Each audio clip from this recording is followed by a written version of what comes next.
Assalamualaikum warahmatullahi wabarakatuh. Nama saya Ulfa Sadia dari kelas A2. Di sini saya akan mencoba menjelaskan kembali tentang model pengembangan dan organisasi kurikulum. Model pengembangan. Model adalah acuan atau ragam dari sesuatu yang akan dibuat atau dihasilkan.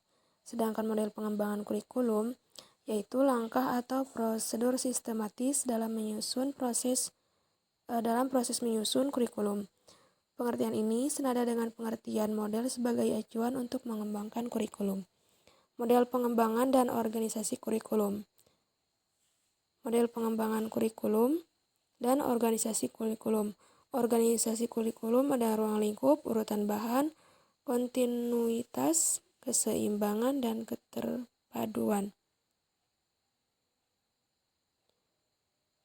Model-model pengembangan kurikulum. Model pengembangan kurikulum merupakan suatu alternatif prosedur dalam rangka mendesain, mendesain atau designing, menerapkan atau implementation, dan mengevaluasi atau evaluation suatu kurikulum. Oleh karena itu, model pengembangan kurikulum harus dapat menggambarkan suatu proses sistem perencanaan pembelajaran yang dapat memenuhi berbagai kebutuhan dan standar keberhasilan dalam pendidikan. Ada jenis model pengembangan kurikulum. Yang pertama ada model Rave-Taylor, administratif, grassroots, demonstratif, Miller-Seller, Taba, dan Beckham. Yang pertama ada model Rave-Taylor. Ada 4, yaitu menentukan tujuan pendidikan, menentukan proses pembelajaran, menentukan organisasi pengalaman belajar, dan yang terakhir ada menentukan evaluasi pembelajaran. Yang kedua ada model administratif, yaitu ide awal dan pelaksanaan atas pembuatan kurikulum dimulai dari pejabat tingkat atas. Yang kedua ada membentuk suatu tim pelaksana atau komisi untuk mengembangkan kurikulum. Yang ketiga, menyusun kurikulum secara operasional. Yang keempat, ada mengajukan model kurikulum kepada tim pengarah untuk diperiksa dan diperbaiki. Pelaksanaan uji coba, dan terakhir ada monitoring dan evaluasi. Yang selanjutnya ada model grassroots. Pengertiannya yaitu model pengembangan kurikulum yang dimulai dari arus bawah dan lebih demokratis.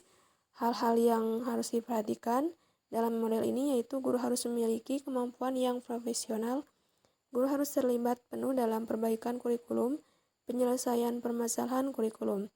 Yang ketiga yaitu guru terlibat langsung dalam perumusan tujuan, pemilihan bahan, dan penentuan evaluasi. Yang terakhir ada seringnya pertemuan kelompok dalam pembahasan pemahaman guru dan menghasilkan konsensus tujuan, prinsip, maupun rencana-rencana. Yang selanjutnya itu model demonstrasi. Model pengembangan kurikulum yang datangnya dari bawah semula adalah upaya inovasi kurikulum dalam skala kecil yang selanjutnya digunakan dalam skala yang lebih luas. Menurut Smith, Staley, dan Short, ada 2 bentuk model pengembangan ini. Yang pertama ada kelompok guru dari suatu sekolah atau beberapa sekolah yang ditunjuk untuk melakukan uji coba suatu kurikulum dan menghasilkan model baru yang bisa digunakan pada lingkungan sekolah yang lebih luas dan dipraksai oleh Departemen Pendidikan dan dilaksanakan oleh sekelompok guru dalam rangka inovasi perbaikan kurikulum. Yang kedua ada beberapa guru yang kurang puas dengan sistem kurikulum yang ada dan berencana melakukan eksperimen dan pengembangan secara pribadi. Yang terakhir ada model Miller-Seller, merupakan pengembangan kurikulum kombinasi dari transmisi Gagne dan model transaksi Taba dan Robbins dengan tahapan pengembangan sebagai berikut. Yang pertama ada klarifikasi orientasi kurikulum, pengembangan tujuan, identitas model pengajar, implementasi. Nah, untuk selanjutnya yaitu model Taba. Model ini merupakan modifikasi dari model Taylor. Modifikasi tersebut menekannya ada pemusatan perhatian guru. Taba mempercayai bahwa guru merupakan faktor utama dalam usaha mengembangkan kurikulum. Beberapa langkah untuk mengembangkannya yaitu ada 5. Yang pertama ada mengadakan unit eksperimen bersama dengan guru-guru. Yang kedua ada menguji unit eksperimen. Yang ketiga ada mengadakan revisi dan konsolidasi. Yang keempat ada mengembangkan keseluruhan rangka kurikulum. Yang kelima yaitu implementasi dan diseminasi. Yang selanjutnya ada model BICAM, itu menurut BICAM sendiri proses perkembangan kurikulum meliputi 5 tahap, yaitu menentukan area atau wilayah yang akan dicakup oleh kurikulum, menetapkan personalia, organisasi, dan prosedur pengembangan kurikulum. Yang keempat ada implementasi kurikulum, evaluasi kurikulum. Nah, selanjutnya yaitu organisasi kurikulum. Organisasi kurikulum merupakan pola susunan sajian kurikulum yang bertujuan untuk mempermudah siswa dalam mempelajari bahan pelajaran serta mempermudah siswa dalam melakukan kegiatan belajar, sehingga tujuan pembelajaran dapat dicapai secara efektif. Yang kedua ada organisasi kurikulum. Organisasi kurikulum berdasarkan mata pelajaran atau subjek kurikulum. Separted subjek kurikulum, correlate kurikulum, Broadlift kurikulum, integrated kurikulum, social function, activity kurikulum. Mata pelajaran terpisah, yaitu kelebihan dan ada kekurangannya. Kelebihannya yaitu sistematis, logis, sederhana, mudah dipelajari. Yang kedua ada pewaris nilai dan budaya. Yang terakhir yaitu mudah diubah, dikembangkan, dan dipola. Kekurangannya ada mata pelajaran tidak berhubung, tidak bersifat aktual, tidak berdasarkan pada kebutuhan masyarakat, bakat dan minat kurang diperhatikan kekurangan. Yang selanjutnya ada mata pelajaran terhubung. Nah, ada kelebihan dan kekurangannya juga sama. Kelebihannya itu materi pembelajaran terhubung walau hanya sebatas mata pelajaran tertentu. Memberikan wawasan yang lebih luas, menambah minat siswa mempelajari mata pelajaran yang terkolerasi. Kekurangannya itu kurang sistematis dan kurang mendalam. Bahan pelajaran terlampau abstrak karena prinsip penggabungan belum dipahami. Yang terakhir dari kekurangannya yaitu kurang memperhatikan kebutuhan dan bakat siswa. Selanjutnya ada fungsi mata pelajaran. Kelebihannya, mata pelajaran akan semakin dirasakan atau digunakan sehingga memungkinkan pengadaan mata pelajaran yang kaya akan pengertian dan meningkatkan prinsip dasar generalisasi.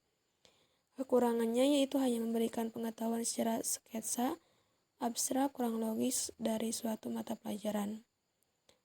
Yang selanjutnya ada integrated curriculum, core curriculum, social function, activity curriculum. Kelebihannya yaitu pemecahan masalah secara komprehensif, memperhatikan bakat minat, potensi, praktek demokrasi.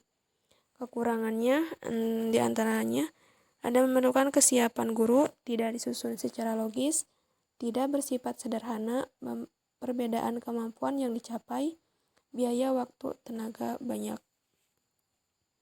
Yang selanjutnya ada beberapa bentuk organisasi kurikulum. Kurikulum inti. Kurikulum ini selalu menggunakan bahan-bahan dari berbagai mata pelajaran atau disiplin ilmu guna menjawab atau menyelesaikan permasalahan yang dihadapi atau yang dipelajari siswa. Yang selanjutnya yaitu ada social function dan restitution. Kurikulum ini didasarkan atas analisis kegiatan-kegiatan manusia dalam masyarakat, pengembangan individu, dan pengembangan partisipasi sosial. Nah, dari pengembangan individu, ada kesehatan intelektual, moral, dan keindahan. Sedangkan di perkembangan partisipasi sosial, ada hubungan antar pribadi dan kelompok. Selanjutnya ada expression atau activity curriculum.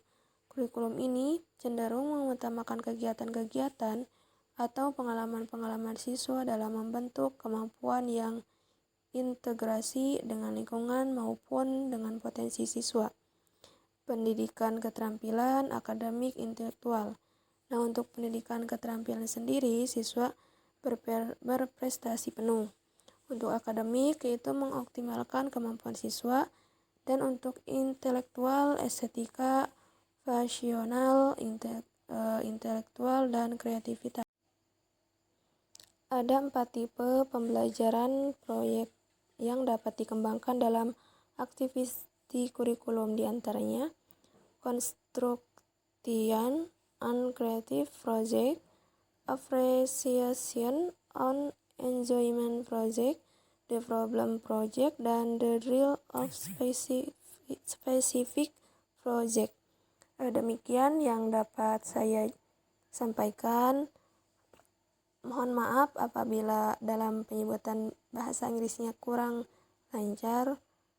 Wabillahi taufiq wal hidayah. Wassalamualaikum warahmatullahi wabarakatuh.